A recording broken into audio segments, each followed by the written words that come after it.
मैं जानना चाहती हूँ कि हम सिचुएशन को बिल्कुल ऐसे कैसे देखें कि हमें सिचुएशन से बाहर निकलना है। कि मान लो हमारे पास बार बार कोई प्रॉब्लम आ रही है, हम उसे फेस कर रहे हैं, फिर जो आसपास के हमारे सराउंडिंग्स के लोग हैं वो भी टाउंटिंग कर रहे हैं हम पर, नहीं तुमने पहले भी ऐसे किया था, अब फिर तुम फेल हो जाओगे इसमें, तो वहां जाकर के हम स्टक हो जाते हैं और फिर हमारा कॉन्फिडेंस लूज हो जाता है। हम एग्जैक्टली कहाँ स्टक हो जाते हैं, जिसको आप जो वर्ड यूज कर रहे हो स्टक हो जाते हैं, मतलब आप कह रहे हो कि हम अपनी थिंकिंग में स्टक हो जाते हैं, थिंकिंग में स्टक हो जाते हैं, राइट? कि हम ओवर थिंकिंग में चले जाते हैं, ओवर थिंकिंग हम बैठे बैठे बस सोचते रहते हैं कि ऐसा क्यों हुआ, क्या हुआ, ऐसा नहीं होना चाहिए, हमारे में कुछ ऐसा हो गया तो क्या होगा, वैसा हो गया तो क्या होगा, मैं दोबारा भी ट्राई किया नहीं हुआ तो क्या होगा। हम जानते हैं कि पहले भी ऐसा हुआ था, फिर हमने उसे ओवरकम कर लिया, लेकिन बार बार वही चीज आते आते फिर वही ब्रेन का जो कंफर्ट जोन है फिर वहीं स्टक होने लगते हैं। और जिस कंफर्ट जोन की आप बात कर रहे हो वो एक्चुअल में ओवर थिंकिंग वाला जोन है। ओवर थिंकिंग वाला जोन है, मतलब बैठे बैठे बस सोचते रहते हैं जैसी हमारी कंडीशनिंग हुई है, कर कुछ नहीं पाते हैं, करते भी हैं तो थोड़ा सा करना शुरू करते हैं, उसके बाद वापस से वो थॉट्स हमारे ऊपर हावी हो जाते हैं, राइट? यही आप कह रहे हैं। सर प्रॉब्लम जो है इतनी ज्यादा, क्योंकि एक्चुअली क्या लाइफ में अगर कुछ अच्छा होता है तो शायद हम प्रॉब्लम से इजीली निकल जाते हैं, बट बैक टू बैक जब आपको फेलियर्स ही मिल रहे हैं उस टाइम पे भी आपको फिर दिखना ही बंद हो जाता है कि हाँ निकलने का भी कोई रास्ता है। प्रॉब्लम सबसे बड़ी पता है क्या है, कि सबको यही लगता है कि हमारी प्रॉब्लम सबसे बड़ी है। अगर यहां पर मैं एक एक करके सबको बोलूं कि आप बताओ कि आपकी लाइफ में क्या क्या प्रॉब्लम्स आई या अभी क्या प्रॉब्लम चल रही है, तो आई एम श्योर कोई सोच भी नहीं सकता कि अच्छा ऐसी ऐसी प्रॉब्लम्स भी कोई फेस कर सकता है क्या। तो इन प्रॉब्लम्स के बावजूद भी कुछ लोग आगे बढ़ पाते हैं, कुछ नहीं बढ़ पाते हैं। That is the big question कि एग्जैक्टली हम स्टक कहां पर होते हैं। क्या हम एक्चुअल में लाइफ में प्रॉब्लम्स में फंसते हैं या उन प्रॉब्लम्स को लेकर के जो हमारी थिंकिंग है वहां फंसते हैं? सबसे पहले ये चीज हमको क्लियर होना चाहिए। तो जो हम कह रहे हैं फंस गए हैं, हम एक्चुअल में प्रॉब्लम्स में नहीं फंसे हैं, क्योंकि प्रॉब्लम्स तो सबकी लाइफ में है। हम एक्चुअल में थिंकिंग में फंस जाते हैं। ये पॉइंट सुनने में छोटा लग रहा होगा, but it is a very big point two understand in life, जो 99% लोगों को नहीं समझ में आता है। हम क्या समझते हैं कि हम प्रॉब्लम्स में फंस गए हैं, क्योंकि the moment you say that, तो जब तक प्रॉब्लम्स आएगी तब तक आप फंसे रहोगे, और प्रॉब्लम्स कब तक रहेंगी? लाइफ टाइम, जब तक लाइफ रहेगी। बट द मोमेंट यू से कि मैं प्रॉब्लम्स में नहीं फंसा हूं, प्रॉब्लम्स मतलब लाइफ में नहीं फंसा हूं, मैं लाइफ के बारे में जो मेरी थिंकिंग है उधर में फंस गया हूं जाकर के। अब मैं उस थिंकिंग को कैसे चेंज करूं? इफ यू से दैट, तो वो आपके हाथ में पूरा कंट्रोल है। But if you ask me this question कि मेरी लाइफ की जो प्रॉब्लम्स हैं वो कैसे सॉल्व हो, तो उसका कोई जवाब नहीं है, क्योंकि वो कभी नहीं होगा। आज आपकी एक प्रॉब्लम है, वो सॉल्व हो भी जाएगी, कल कोई और प्रॉब्लम आ जाएगी, परसों कोई और आ जाएगी, फिर कोई और आ जाएगी, फिर कोई और आ जाएगी। Right sir. तो कैसे हम अपनी थिंकिंग को चेंज करें? सिंपल, थिंकिंग चेंज हो गई तो सब चेंज हो जाएगा। सब चेंज हो जाएगा, क्योंकि प्रॉब्लम्स को देखने का नजरिया बदल गया तो प्रॉब्लम बदल गई।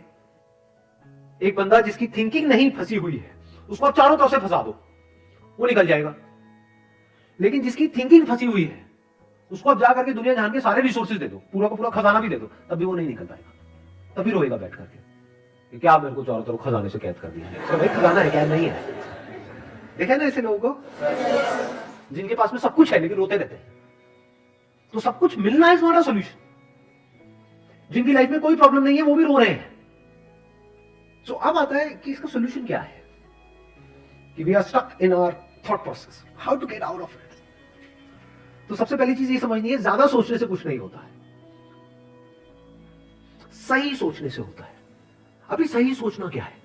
What is right thinking, not positively सोचना। इसको भी ध्यान से समझ लेना। पॉजिटिव सोचना क्या सही सोचना होता है? फॉर एग्जाम्पल, आगे आप जा रहे हो, किसी जंगल में हो और आगे दलदल है, और आप पॉजिटिव सोच रहे हो, मेरे साथ में कभी कुछ गलत हो ही नहीं सकता, मैंने एक ताबीज पहना हुआ है, ये मुझे बचाएगा। बहुत लोग हैं बहुत पॉजिटिव है लाइफ को लेकर के, बट क्या उनकी सोच सही है? अभी सही सोचना क्या है? सर मेरे हिसाब से मतलब इंटेलिजेंसी से सोचना, मतलब कुछ ऐसा सोचे कि आगे जाके हमें कोई हानि ना हो, कि एक इंटेलिजेंट माइंड से सोचे। अभी इंटेलिजेंट क्या है और फूलिश क्या है? एक है फूलिश तरीका सोचने का, बेवकूफों की तरह सोचना, एक है इंटेलिजेंस के साथ में सोचना। What is intelligence? जिसको हम इंटेलिजेंस कहते हैं वो इंटेलिजेंस क्या है? साइंस को इंटेलिजेंस कह सकते हैं? नहीं कह सकते, नहीं कह सकते। तो किसको कहोगे? सुपरस्टिशंस को इंटेलिजेंस कहोगे? सुपरस्टिशंस मतलब क्या? बिलीफ, कुछ भी मान रखा है, उसको पकड़ के बैठे हो, उसके हिसाब से एक्ट कर रहे हैं, उसको इंटेलिजेंस कहोगे? या साइंस जिस तरीके से आगे बढ़ रही है उसको इंटेलिजेंस कहोगे? Exactly.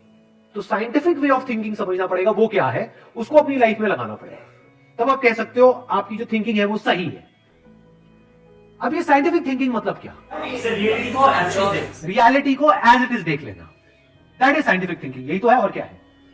There are laws of this universe, उसको एज इट इज देख लेना, उसको ऑब्जर्व करना, यही तो है साइंटिफिक थिंकिंग। उन लॉज को बदलना नहीं, क्योंकि साइंस बदल नहीं सकती उन लॉज को। लॉ ऑफ ग्रेविटी को साइंस बदल नहीं सकती है, उस लॉ को समझ करके उसके हिसाब से एक्ट कर सकती है। इसी साइंटिफिक थिंकिंग को अगर हमको अपनी लाइफ में लगाना हो तो इसका मतलब क्या? एक थिंकिंग हो सकती है लाइफ से रिलेटेड, जो भी आपके दिमाग में कचरा भरा पड़ा है बचपन से लेकर के आज तक, जैसा आपको समझाया गया है लाइफ के बारे में। किसने समझाया है? वो लोग जो खुद नहीं समझते, लाइफ के बारे में अपने अपने बिलीफ बनाए हुए हैं, अपने अपने स्टैंड पॉइंट से लाइफ को देख रहे हैं। फॉर एग्जाम्पल, कोई हिंदू है तो एक तरीके से लाइफ को देख रहा है, कोई मुस्लिम है तो अलग तरीके से लाइफ को देख रहा है, क्रिश्चियन है तो अलग तरीके से देख रहा है।